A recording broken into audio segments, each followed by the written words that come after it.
میری طرف سے آپ سب کو مسیح اسلام. بڑی خوشی ہوئی آپ کے ساتھ بیٹھ کر، آپ کے ساتھ مل کر. آپ خدا کے خادم ہیں، خدا نے آپ کو ایک باعزت مقام دیا ہے. میرے والد صاحب FGA چرچ کے پاسٹر تھے. انہوں نے اس دور میں خدمت کی جب خدمت کرنا بہت ایک کٹھن تھا. آج کل بہت سی سہولیات میسر ہوتی ہیں، لیکن اس وقت نہیں تھی. گلی گلی میں وہ لالٹانیں لے کر خدمت کرنا اور گلیوں میں گیت گاتے ہوئے، جلوس نکالتے ہوئے خدمت کرنا، یہ وہ دور تھا. تو اس ایریے میں خدمت کر کے بائبلز کو آپ تک پہنچا کر مجھے بہت خوشی ہوئی ہے. ہمارے پاس یہ کچھ تفسیر کی کتابیں ہیں. انجیل سے شرماتا نہیں، یہ رومیو کے خط کی تفسیر ہے. دوسری فضل اور جلال افسیوں کی تفسیر ہے، اور اس کو ہم فری میں تقسیم کرتے ہیں. اس کے علاوہ ہم بائبل کو تقسیم کرتے ہیں. بائبل کے متعلق یقیناً آپ کو بہت اچھی طریقے سے علم ہے کہ جب تک دنیا کے کونے کونے میں یہ نہ پہنچی، مسیح کی دوسری آمد جو ہے وہ ممکن نہیں ہے. تو خدا کا شکر ہے کہ ہم اس کام کو کرتے ہیں، اور اس نے ہمیں اس کام کے لیے چنا. بہت سے اعلیٰ القابات والے، اعلیٰ عہدوں والے بعض اوقات پیچھے رہ جاتے ہیں، لیکن خدا گدی کے ذریعے سے کلام کر لیتا ہے. بڑے بڑے برتن پیچھے رہ جاتے ہیں، خدا ایک چھوٹے سے برتن کے ذریعے سے بڑے برتنوں کو بھر دیتا ہے. تو ایک بار پھر کہ مجھے خوشی ہوئی ہے آپ سے مل کر. آئیں میرے ساتھ مل کر نکالیں پہلا کرنتھیوں اس کا پہلا باب 26 تا 31ویں آیت. آئے بھائیو، اپنے بلائے جانے پر تو نگاہ کرو کہ جسم کے لحاظ سے بہت سے حکیم، بہت سے اختیار والے، بہت سے اشراف نہیں بلائے گئے، بلکہ خدا نے دنیا کے بے وقوفوں کو چن لیا کہ حکیموں کو شرمندہ کرے، اور خدا نے دنیا کے کمزوروں کو چن لیا کہ زور آوروں کو شرمندہ کرے، اور خدا نے دنیا کے کمینوں اور حقیروں کو بلکہ بے وجودوں کو چن لیا کہ موجودوں کو نیست کرے، تاکہ کوئی بشر خدا کے سامنے فخر نہ کر سکے. لیکن تم اس کی طرف سے مسیح یسوع میں ہو، جو ہمارے لیے خدا کی طرف سے حکمت ٹھہرا، یعنی راست بازی اور پاکیزی اور مخلصی، تاکہ جیسا لکھا ہے ویسا ہی ہو کہ جو فخر کرے وہ خداوند پر فخر کرے.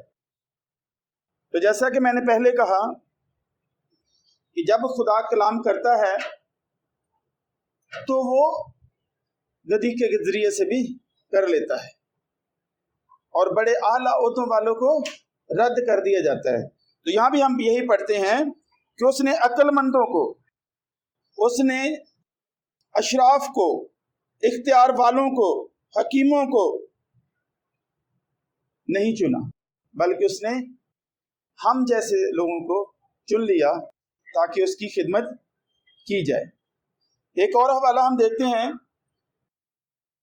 دوسرا تواریخ 29واں باب اور اس کی 11ویں آیت. آئے میرے فرزندو، تم اب غافل نہ رہو، کیونکہ خداوند نے تم کو چن لیا ہے کہ اس کے حضور کھڑے ہو اور اس کی خدمت کرو اور اس کے خادم بنو اور بخور جلاؤ. خداوند نے چن لیا ہے، ہمارا چناؤ نہیں بلکہ خدا کا چناؤ ہے. وہ چن لیتا ہے. ہم اگر موسیٰ کے چناؤ کو دیکھیں تو خدا نے موسیٰ کو چن لیا، لیکن موسیٰ اپنے آپ کو اس لائق نہیں سمجھتا، لیکن خدا نے اس کو چن لیا ہے. اس نے بہت سے بہانے لگائے، لیکن خدا نے اس کو چن لیا تھا. آئے ہم دیکھیں اگر موسیٰ کے بارے میں تھوڑا سا ہم خروج اس کا 3 باب، اس کی 14ویں آیت کو دیکھیں، اس سے تھوڑا سا 13ویں آیت سے اگر ہم پڑھیں، تب موسیٰ نے خدا سے کہا جب میں بنی اسرائیل کے پاس جا کر ان کو کہوں کہ تمہارے باپ دادا کہ خدا نے مجھے تمہارے پاس بھیجا ہے، اور وہ مجھے کہیں کہ اس کا نام کیا ہے، تو میں ان کو کیا بتاؤں؟ خداوند نے کہا، یعنی کہ یہ ایک بہانہ ہے کہ میں کیا کہوں گا ان کو؟ تو خدا نے موسیٰ سے کہا میں جو ہوں سو میں ہوں، سو تو بنی اسرائیل سے یوں کہنا کہ میں جو ہوں نے مجھے تمہارے پاس بھیجا ہے۔ لیکن اس سے پہلے اگر ہم 11ویں آیت میں دیکھیں تو وہاں پر بھی وہ ایک بہانہ تراشتا ہے۔ دوسرا بہانہ، پہلا بہانہ وہ ہے 10ویں آیت کو اگر ہم دیکھتے ہیں، سو اب میں تجھے فرعون کے پاس بھیجتا ہوں کہ تو میری قوم بنی اسرائیل کو مصر سے نکال لائے۔ تو موسیٰ کیا کہتا ہے؟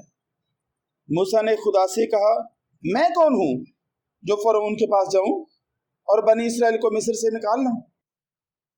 تو یہاں پہ وہ اپنے آپ کو تیار نہیں سمجھتا، وہ کہتا میں کون ہوتا ہوں؟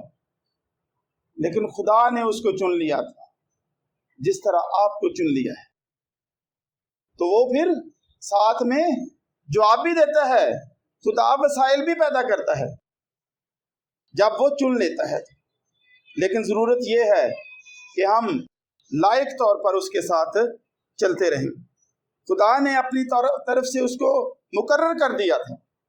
آئے ہم اسی خروج کے 4 باب کی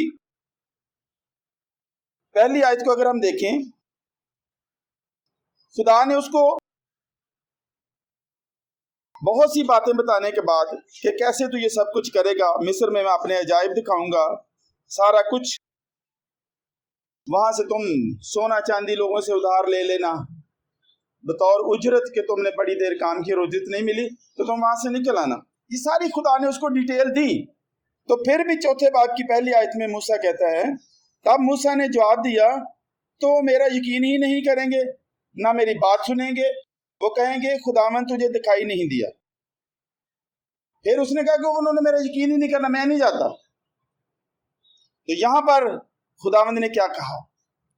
اور خداوند نے موسیٰ سے کہا یہ تیرے ہاتھ میں کیا ہے؟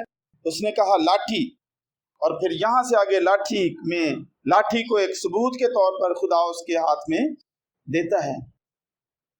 تو یہاں بھی ایک بہانہ چلا، لیکن خدا نے نہیں چلنے دیا۔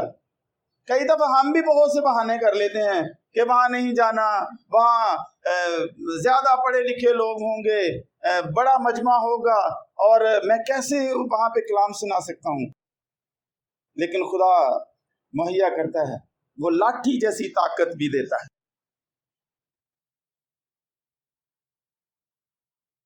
آئیں آگے ہم اسی چیپٹر کو پڑھتے ہیں، دیکھتے ہیں خروج اس کا 4 باب، اس کی 10ویں آیت کو اگر ہم دیکھیں، 9ویں آیت کو اگر ہم پڑھتے ہیں، اور اگر وہ ان دونوں معجزوں کے سبب سے بھی یقین نہ کریں اور تیری بات نہ سنیں تو تو دریا کا پانی لے کر خشک زمین پر چھڑک دینا، اور وہ پانی جو تو دریا سے لے گا خشک زمین پر خون ہو جائے گا۔ تب موسیٰ نے خداوند سے کہا اے خداوند میں فصیح نہیں، میں بڑا اچھا بول نہیں سکتا، نہ تو پہلے ہی تھا اور نہ جب سے تو نے اپنے بندہ سے کلام کیا، بلکہ رک رک کر بولتا ہوں اور میری زبان کند ہے۔ اے خدا میں تو بول ہی نہیں سکتا، میرے پاس تو علم ہی نہیں ہے، میری تو زبان ٹھیک نہیں ہے، فزیکلی میں فٹ نہیں ہوں۔ لیکن خدا نے کیا کہا؟ آئیں اگلی آیت میں ہم پڑھتے ہیں، تب خداوند نے اس سے کہا آدمی کا منہ کس نے بنایا، اور کون گونگا یا بہرا یا بینا یا اندھا کرتا ہے؟ کیا میں ہی جو خداوند ہوں یہ نہیں کرتا؟ سو اب تو جا اور میں تیری زبان کا ذمہ لیتا ہوں اور تجھے سکھاتا رہوں گا کہ تو کیا کہے۔ تو گھبرانے کی ضرورت نہیں ہے اس فیلڈ میں۔ اس فیلڈ میں ایسی قوت ہمارے ساتھ ہوتی ہے، اس فیلڈ میں ایسی قوت آپ کے ساتھ ہوتی ہے جو آپ کا منہ بن جاتی ہے، جو آپ کی جگہ پہ بولتی ہے۔ خدا اس طریقے سے کلام کرتا ہے۔ اس لیے آپ جس فیلڈ میں ہیں مشکل کام ہے یہ. میں ایک پاسٹر کا بیٹا ہوں, مجھے پتا ہے کہ کتنی تکالیف ہوتی ہیں, مالی طور پر, جسمانی طور پر, معاشرتی طور پر بہت سی تکالیف ہوتی ہیں. لیکن خدا پھر بھی ہمارا حوصلہ بناتا ہے, بڑھاتا ہے. وہ لاٹھی دے دیتا ہے, وہ بھائی کو ساتھ کر دیتا ہے. ہم اکیلے کام نہیں کر سکتے فیلڈ میں, بہت بڑے بڑے کام ہم نے سر انجام دینے ہوتے ہیں, بڑی بڑی کنونشنز کرنی ہوتی ہیں, بڑے بڑے سیمینار کرنے ہوتے ہیں, لیکن خدا پھر ہمارے ساتھ گروپ بناتا ہے. خدا ہمیں بھائی مہیا کرتا ہے, جس طرح ہارون بھائی اس نے مہیا کیا. خدا اسی طرح سے کہتا ہے کہ تیرا بھائی ہارون جو ہے وہ تیرے ساتھ چلے گا اور تیری طرف سے بات چیت وہ کرے گا. لیکن موسیٰ ابھی تک دلیر نہیں ہوا, وہ ابھی تک بہانے بازی کرتا رہا. آئے ہم اگر 13ویں آیت کو دیکھیں, تب اس نے کہا کہ اے خداوند میں تیری منت کرتا ہوں کہ کسی اور کے ہاتھ سے جسے تو چاہے یہ پیغام بھیج دے. اب کھل کے سامنے آ گیا, پہلے بہانہ بازی چل رہی تھی, اب اس نے صاف کہہ دیا کسی اور کو بھیج, میں نہیں جاتا. تو خداوند نے کیا کہا, لکھا ہے تب خداوند کا قہر موسیٰ پر بھڑکا. خدا کو غصہ آ گیا کہ جب میں چاہتا ہوں کہ یہ جائے تو یہ کون ہوتا ہے ایسے انکار کرنے والا.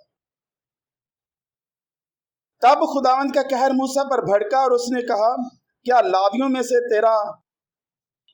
سے ہارون تیرا بھائی نہیں؟ میں جانتا ہوں کہ وہ فصیح ہے اور وہ تیری ملاقات کو آ بھی رہا ہے اور تجھے دیکھ کر دل میں خوش ہوگا. سو تو اسے سب کچھ بتانا اور یہ سب باتیں اسے سکھانا, اور میں تیری اور اس کی زبان کا ذمہ لیتا ہوں اور تم کو سکھاتا رہے گا کہ تم کیا کیا کرو. خداوند اسی طرح سے ہمارے ساتھ بھی ہوتا ہے. 16ویں آیت میں آگے اور لکھا ہے, اور وہ تیری طرف سے لوگوں سے باتیں کرے گا اور وہ تیرا منہ بنے گا اور تو اس کے لیے گویا خدا ہو. تو خدا اس طرح سے ہمارے ساتھ بھائیوں کو کر دیتا ہے. ہم ایک اور اگر دیکھیں ساؤل کا واقعہ, تو ساؤل جس نے ہمیشہ خداوند کو ستایا, جس نے تنگ کیا اور باندھ کر لاتا تھا, لیکن خداوند نے اسے بھی چن لیا. تو خداوند کا چناؤ ایسا ہی انوکھا ہے. میں سمجھتا ہوں کہ اگر میں وہاں پہ ہوتا اور مجھے چناؤ کرنے کے لیے کہا جاتا تو میں تو اس کو کبھی نہ چنتا. اس کے ماضی کو دیکھتے ہوئے, اس کے کاموں کو دیکھتے ہوئے میں کبھی نہ چنتا. لیکن خدا کے ارادے بڑے عظیم ہیں, اس کے پروگرام بڑے عظیم ہیں.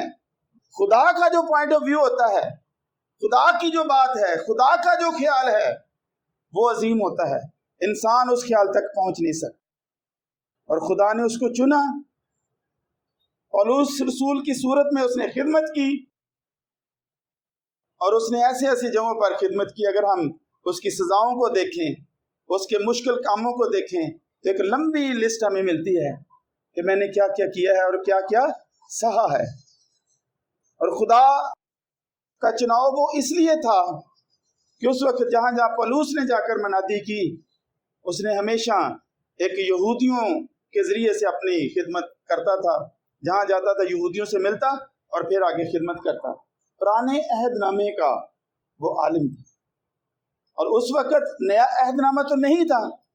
اگر کسی کو پرانے عہد نامے, میں اگر پرانے عہد نامے اس وقت بطور یہودی سوچوں, تو مجھے اگر پرانے عہد نامے سے حوالہ دیا جائے تو میں یقیناً جلدی اس پہ یقین کر لوں گا کہ ہاں اگر پرانے عہد نامے میں یہ پیشن گوئی ہے تو پھر یقیناً خداوند یسوع مسیح جو آنے والا مسیح ہے وہ یہی ہے.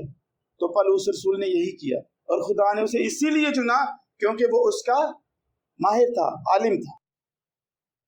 تو خدا ہمارے ساتھ ہوتا ہے ایک اندیکھی قوت کے طور پر, اور ہماری مدد کرتا ہے جب ہم اس کے کام کے لیے نکلتے ہیں. ہمارے آنے جانے کی صورت میں ہماری مدد کرتا ہے. تو آئے ہم چاند حوالے اور دیکھیں کہ خدا اور کس کس طرح سے ہماری مدد کرتا ہے. متی 28 باب کو اگر ہم دیکھیں, 28 باب اس کی 20ویں آیت, اور ان کو یہ تعلیم دو کہ ان سب باتوں پر عمل کریں جن کا میں نے تم کو حکم دیا، اور دیکھو میں دنیا کے آخر تک ہمیشہ تمہارے ساتھ ہوں۔ دنیا کے آخر تک، چاہے آپ رات کے وقت کہیں جا رہے ہیں خدمت کے لیے، چاہے آپ دن کے وقت جا رہے ہیں، خراب موسم میں جا رہے ہیں، لیکن وہ کہتا ہے کہ میں ہمیشہ تمہارے ساتھ ہوں، تم جا کر تعلیم دو، اور جن کا میں نے تم کو حکم دیا ہے ان باتوں پر عمل کرو۔ آئیں ایک اور حوالہ ہم دیکھتے ہیں، یشوع اس کا پہلا باب اور اس کی 5ویں آیت۔ تیری زندگی بھر کوئی شخص تیرے سامنے کھڑا نہ رہ سکے گا۔ میں سمجھتا ہوں کہ یہ یشوع کو نہیں، ہم سب کے لیے ہے۔ تیری زندگی بھر کوئی شخص تیرے سامنے کھڑا نہ رہ سکے گا، جیسے میں موسیٰ کے ساتھ تھا ویسے ہی میں تیرے ساتھ رہوں گا۔ میں نہ تجھ سے دستبردار ہوں گا اور نہ تجھے چھوڑوں گا، سو مضبوط ہو جا اور حوصلہ رکھ، کیونکہ تو اس قوم کو اس ملک کا وارث کرائے گا جسے میں نے ان کو دینے کے لیے ان کے باپ دادا سے قسم کھائی تھی۔ تو میرے بھائیو، خدا آپ کے ہمیشہ ساتھ ہے، وہ آپ کے ساتھ کھڑا ہے۔ وہ کہتا ہے مضبوط ہو اور حوصلہ رکھ اور کام کیے جائے۔ ایک حوالہ ہم اور دیکھیں گے، وہ آخری حوالہ ہوگا، دوسرا تیموتھیوس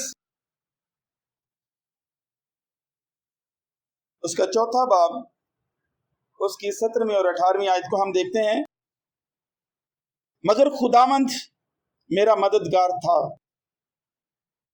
اور اس نے مجھے طاقت بخشی، تاکہ میری معرفت پیغام کی پوری منادی ہو جائے اور سب غیر قومیں سن لیں، اور میں شیر کے منہ سے چھڑایا گیا۔ خداوند مجھے ہر ایک برے کام سے چھڑائے گا اور آسمانی بادشاہی میں صحیح سلامت پہنچا دے گا۔ اس کی تمجید عبدالآباد ہوتی رہے۔ یعنی کہ وہ قوت بخشتا ہے، لکھا ہے اس نے مجھے طاقت بخشی تاکہ میری معرفت پیغام کی پوری منادی پوری ہو جائے۔